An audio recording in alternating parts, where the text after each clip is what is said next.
اللہ اکبر اللہ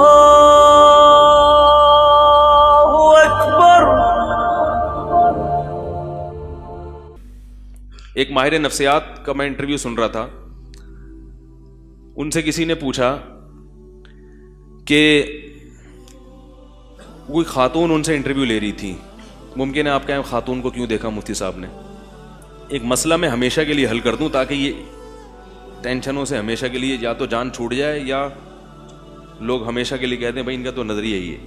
عورت کی طرف دیکھنا یہ ضرورت کے موقع پہ جائز ہے بشرطے کہ آپ کو فتنے کا اندیشہ نہ ہو. اگر فتنے کا ذرا بھی اندیشہ ہے پھر دیکھنا جائز نہیں ہے.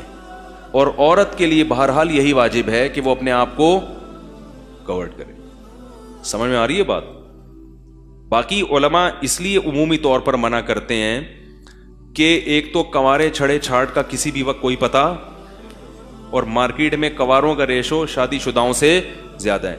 پھر جو شادی شدہ مارکیٹ میں جس قسم کے ڈیزائن چل رہے ہیں ان کو بھی خطرہ ہوتا ہے کہ بہکنے کا. تو اس لیے تقویٰ اور ورع کا تقاضا اور احتیاط کا تقاضا یہی ہے کہ انسان نہ دیکھے. سمجھ میں آ رہی ہے بات؟ لیکن مسئلہ جو وہی ہے جو یہ یغضوا من ابصارہم جو قرآن میں آتے ہیں نا, نگاہوں کی حفاظت کرو, اس کا مطلب یہی ہے اس لیے کہ آگے شرمگاہ کیا ہو, محفوظ ہو جائے. تو اگر کوئی خطرہ نہیں ہے اور کوئی ضرورت بھی ہے دیکھنے کی تو پھر دیکھنے کی اجازت.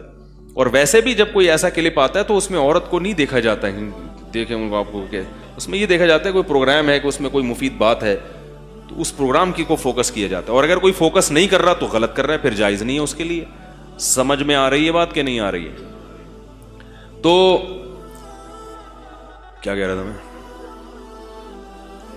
ماہر نفسیات کا انٹرویو کوئی خاتون لے رہی تھی.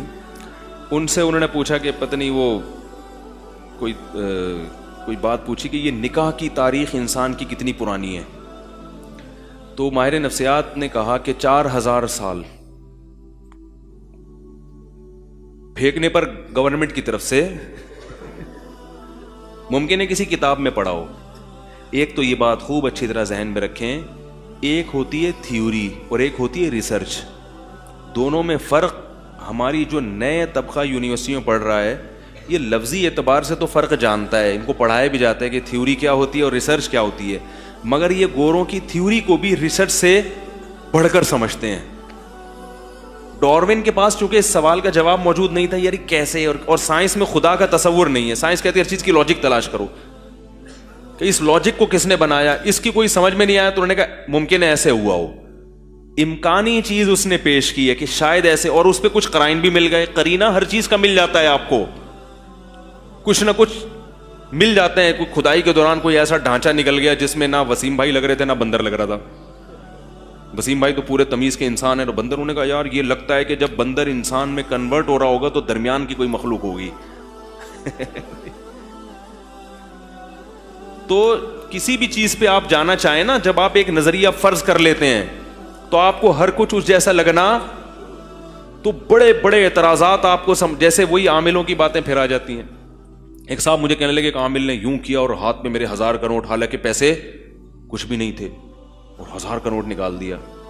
میں نے کہا نظر کا دھوکہ دیا ہے اس نے آپ کو.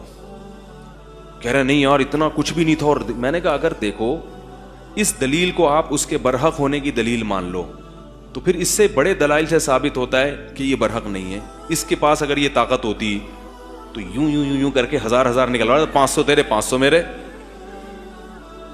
آپ سے کہتا ہے یوں کر 1000, 500 تیرے 500 میرے. آپ کہتے چلو 500 میں بھی سودا کیا ہے, نوٹ اسٹیٹ بینک بند. کیا خیال ہے؟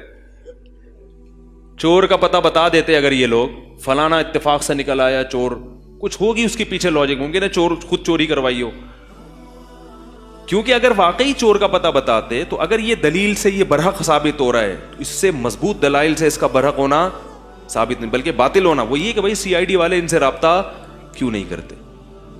دنیا میں کوئی بھی ادارہ ایسا نہیں ہے جو انویسٹیگیشن میں اس قسم کے کسی عامل کو جو چور کا پتہ بتا دیتا ہو, کوئی ذرا سا بھی انہوں نے کہیں بھی ان کا کوئی کھوجی تو ہوتے ہیں, کھوجی یہ نہیں ہوتے, کتے رکھ لیتے ہیں وہ اس قسم کے انسانوں کو ان کو پتا ہے کہ کتے کا رزلٹ پھر بھی صحیح ہو سکتا ہے, اس قسم کے انسانوں کا رزلٹ صحیح نہیں ہو سکتا. یہ شعبدے بازیاں ہیں. تو اس کو چونکہ کوئی وجہ نہیں مل رہی تھی تو اس نے ایک فرضی تھیوری پیش کر دی شاید ایسا, اور پھر کچھ ایسے قرائن اس نے پیش کر دیے, بھائی دیکھو یہ سب آپس میں کچھ ملتے جلتے تو ہیں, سب کی آنکھیں ہوتی ہیں, سب کی چونچ بھی ہوتی ہے, پرندوں میں چونچ ہوتی ہے اور انسانوں میں منہ ہوتا ہے, تو کچھ نہ کچھ آپس میں یہ فیملی میں تو لگ رہا ہے ان کا ابا ایک ہی ہے, ایک ہی کوئی مخلوق آئی ہے جس سے یہ مختلف ڈیزائنوں میں کیا ہو گئے ہیں چینج ہو گئے. تو ایسے تقریریں تو ہر ایک کر سکتا ہے, لیکن وہی بات ہے جو میں نے ابھی سارے سوالات آپ کے سامنے اٹھائے, یہ ناممکن ہے, ناممکن ہے, زیبرے کے جو کراسنگ ہے, ہم جو سویٹر بناتے ہیں یہ خود سے بنتا ہے. وہ ایک آدمی جنگل میں گیا, زیبرا دیکھا, وہ کہا گدھے کو سویٹر کس نے پہنا دیا یار, یہ گدھے کو سویٹر کس نے پہنا دیا. تو کتنی خوبصورت اس کے لائنیں ہوتی ہیں. چیتے کو احسن کل شیء خلقہ ثم ہدی. فرعون نے یہی تو, فرعون کہتا ہے میں ہی خدا ہوں. فرعون کا یہ مطلب نہیں تھا کہ میں نے کائنات کو بنایا ہے, وہ تو جانتا تھا میں نے نہیں بنایا. وہ بھی کہتا تھا کوئی خدا ودا نہیں ہے, بس زمین پہ حکومت کا حق کس کو ہے, مجھے میں طاقتور ہوں, میرے پاس سب کچھ ہے. موسیٰ کے پاس کچھ بھی نہیں. اللہ اکبر اللہ